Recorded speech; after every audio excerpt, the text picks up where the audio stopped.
Hello, and welcome to a Diablo 3 Uliana set monk build guide. I will try to go over the pieces that are needed, the way it's played, and a few variations of the build itself,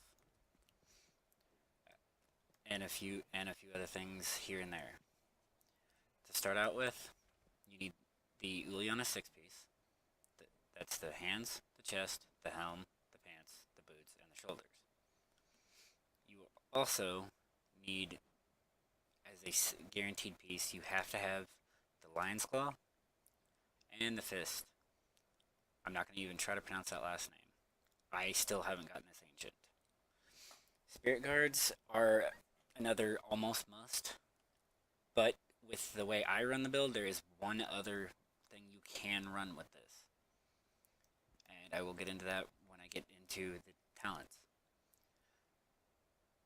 It's extremely helpful, but not necessarily as big of a must, is the Traveler's Pledge and Compass Rose 2-piece. And Bindings of the Lost is also a near must. I do not have the new rolled Bindings of the Lost. They roll up to 5% now. Nor do I have the new Fist either. I have not been able to come across them since the patch. My spec is a little varied from what you'll probably most likely see, because I go for more survivability because my damage is plenty high enough with the way I'm currently set up. I am running Bane of the Stricken because where this spec has its strengths is in AoE crowd, but you do lack quite severely on the Rift Guardians and some stronger, higher health elites. Unless you can get a good group around them. The summoning Rift Guardians are fantastic, but ones like the Skeleton King, who only summon randomly, aren't as good. Bane of the Trapped is helpful because because also it has your passive that reduces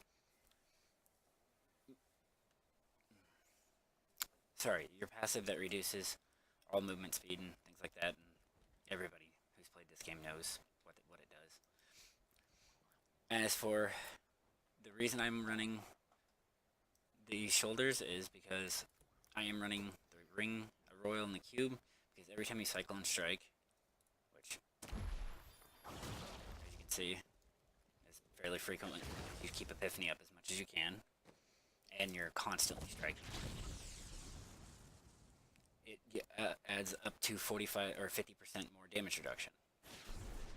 It actually almost nullifies Unity. You can almost completely drop Unity. I haven't noticed a difference since the patch, and they actually fixed these shoulders where they work properly. But the other option is you can run the 6-piece, run Unity, or I'm gonna do some more testing to see if they do stack. I don't think they do, and you can run a COE in here, or if you don't have COE, one of the resistance amulets. That's also a good choice in the cube, and even Obsidian is a fantastic choice. I ran Obsidian for quite a long time because every time you pop this, it would reduce the cooldown of one of your other abilities, which Epiphany it helps out a lot with, and this is down low enough once you add cooldown. You definitely need cooldown. Try to need cooldown on at least one of your weapons. I don't have that. I have life on hit. I wish I did, but I mean, as you can see, I only have cooldown on I think 2 pieces. Yeah, I have the helm, which gives me a fair bit, and then I have the gem and the helm, and then the shoulders. Where is my other piece that has cooldown on it? I swear I thought I had another piece. That's how I'm at 46%. Well, let's see. I'm at 46.09%.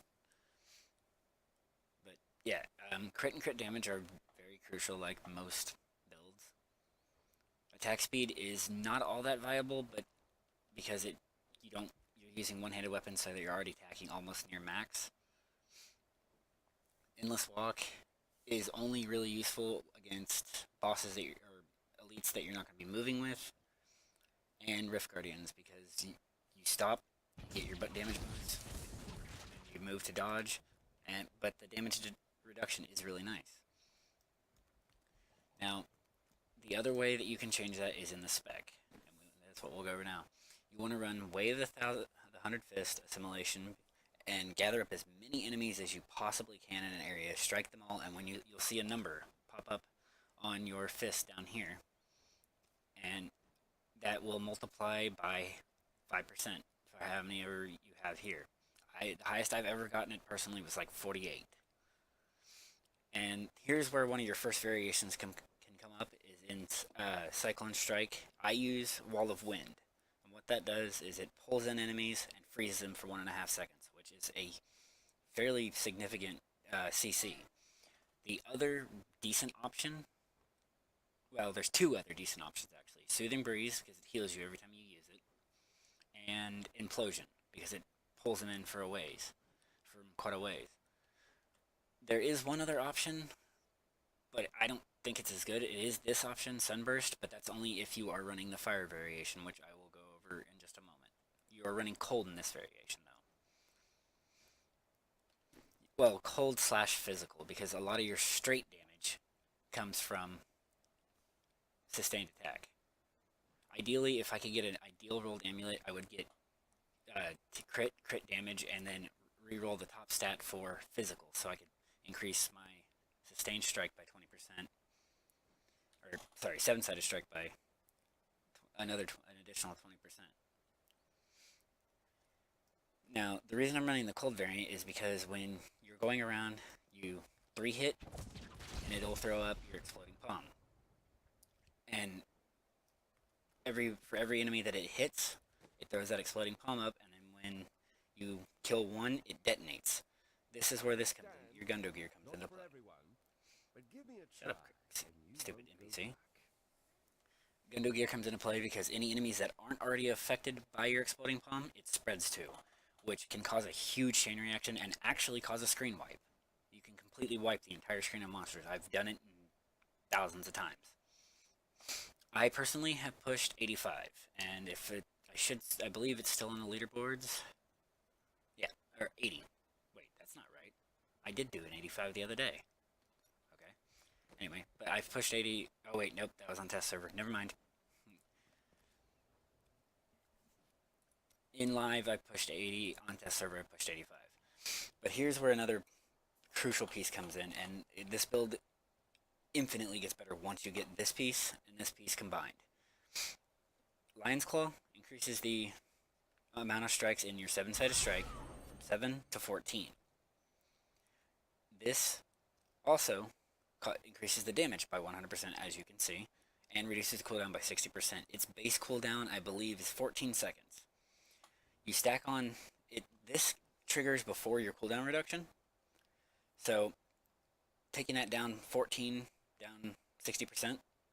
So it takes it down to about 6 seconds, give or take. I'd have to, use a calculator and do the actual math, but I'm too lazy. And then it tacks on your additional cooldown reduction as an additive, or a multiplicative. It's not additive, so you're not only honestly getting, for that particular skill, I think 20.6%, I think is what I figured, somewhere around there.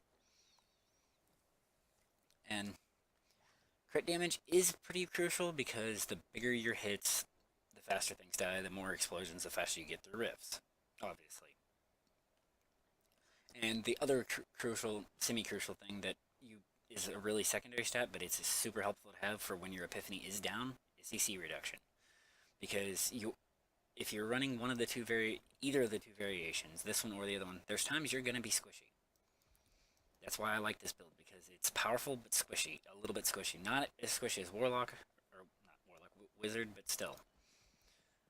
Now, the other talents you're going to go with, and I will go over a few other things while I'm doing this, is Exploding Palm, and I run Impending Doom because it is the absolute most DPS from your explosion you can get combined with your... I will go back into that in a second. With your fist. The new one can roll higher. I have not gotten that one. I think it's up to, let's see, 500%, I think now. Yeah, up to 500% now. Instead of 300%. It's a huge increase. Now note, I have done an 80 with the current gear that I have and none of the new stuff. I don't have this is the new piece, or this for the extra damage reduction. When I get that new piece at 14 strikes, I may go ahead and go back to using the regular 6 piece and go back to this, so my pushes are faster. And if you're going to run your convention of elements, try to time your 7-sided strike with your physical rotation on convention of elements, or with your cold. Either one, they both work. If you're trying to go for more explosive damage for AOE, then you time it with your cold. If you're trying to go for more physical damage on a single target like the Rift Guardian, go for physical. Don't you miss me? Just a little. Now, the other variation on this particular skill you can run, and this is what I was going to talk about before, is Essence Burn. It does tick. It does still a fair amount of damage on explosion. And you can also run another explosion. I personally think it is the weakest of the 3 variants, the other variant being Holy. And you can run... actually, this one, even when you're running Holy, you can even run this rune when you're running the Holy build. The only variation of this build that I have never found to be any good is this one. And that's just because lightning skills are subpar in this game for melee classes. I don't know why, it just seems that way. Now, Epiphany Desert Shroud is your next talent.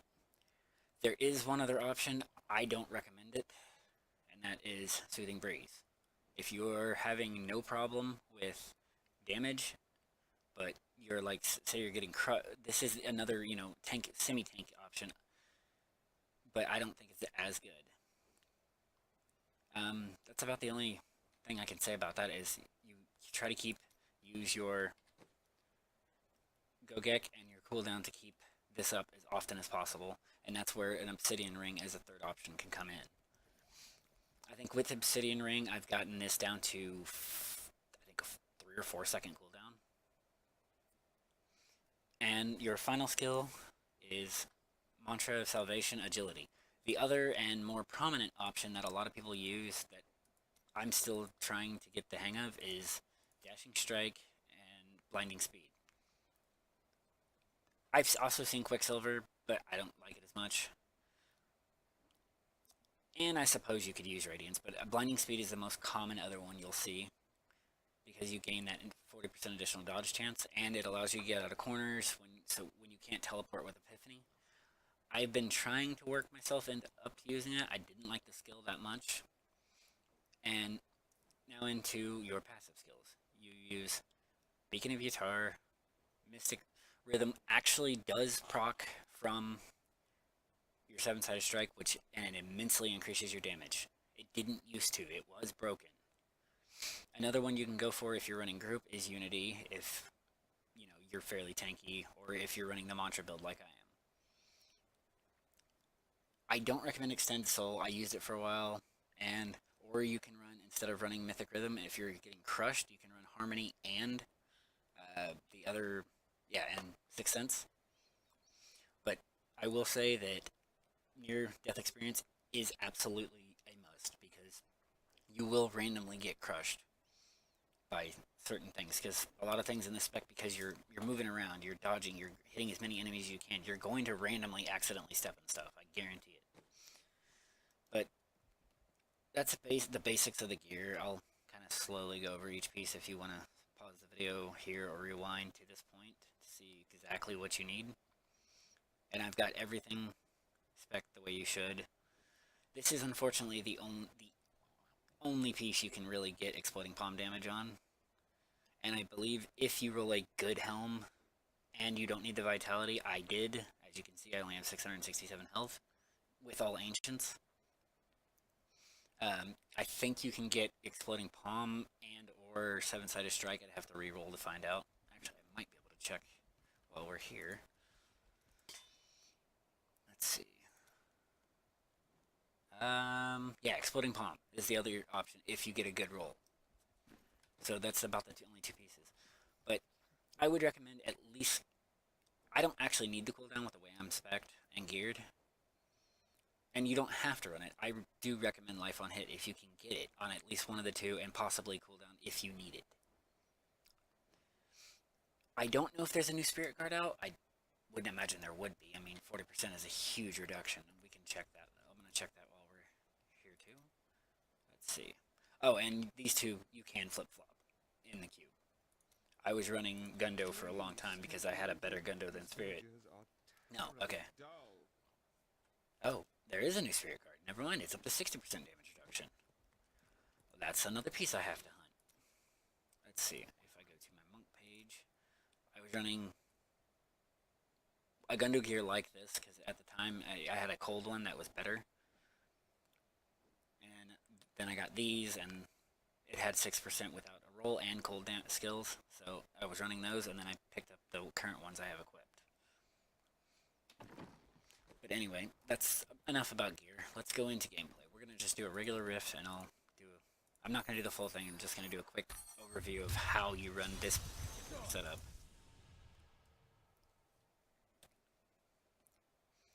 Your follower is not all that crucial in this one. It doesn't really matter which one you run as long as they can't die if you're running the Unity build. Like this. Up your Epiphany.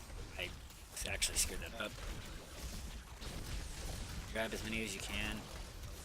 Pull them in with your Cyclone. Burst. Dead. I mean, that's literally how it is. You can do a full room clear or you can do pack hunting. Once you get your cooldown up high enough, like this. Do a pack hunt. Back there. Run over here. Pack. They just drop really easy. This build, if you were running the Radiance build, you can elite hunt with it and do just like a pure elite hunter build.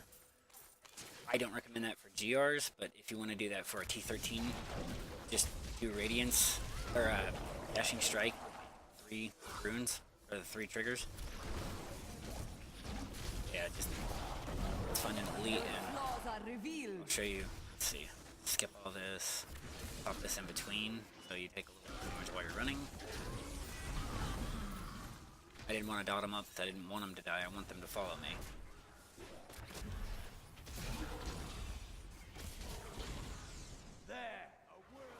Here we go. Lead. Grab as many as I can together. Get the number up as high as I can together. Bam. Explode. See, like this. I got trapped, and if I didn't have near-death experience or enough survivability, I would have died. That's why near-death experience is useful, and that's where I can also see Dashing Strike even more useful. I tend to accidentally teleport the wrong way a lot. It's, user error on my part, and I've got to get better at it. But like I said, in the test servers, I've pushed an 85, and I will eventually upload a video of me beating an 85 because I've done it 3 times on the test server. But yeah, here, let's switch real quick. Switch this ability up, and I'll show you how you can elite hunt with this build in regular rifts. If I can remember where that talent's at. Dashing Strike. You can run Blinding Speed for only the 2, or you can run Quicksilver for the 3. I'm gonna run Quicksilver. What you do? Epiphany up, teleport, teleport, teleport, teleport. Dashing Strike. Just to try to get where you need to go. Elites.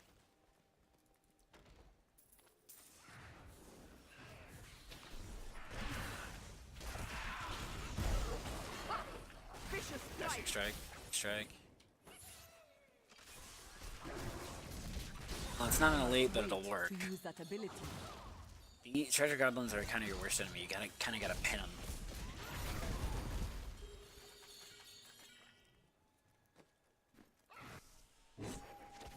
Strike.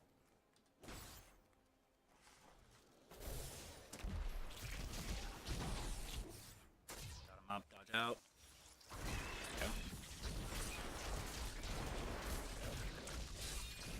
Stack up. 9. 15.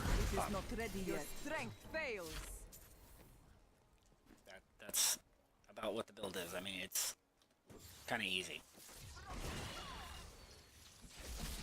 There is a weird still glitch. Happens more in live than in test server, but sometimes after you teleport, stop attacking, just re-click. I mean, seems like something I shouldn't have to mention, but it happens to me quite a bit. The other people I know who play Monk. I must See, wait there I didn't to attack use 3 that times, ability. and it's still fairly. Let's go to a random mob that isn't dotted, and I'll just use my 7-sided. See how much damage it does now. Look at that, 4.6 billion. That's why, ability yes, is not and there's yet 26 recharged. billion from the explosion. See, it does so much more damage with it. But yeah, that's the I need to go basic back. gist of the build and the gear. If you have any questions, feel free to leave them in the comments, and I will answer them. I'm pretty much on my YouTube. It's connected to Facebook and everything, so I'm on it most of the day. Hit me up, and thanks for watching.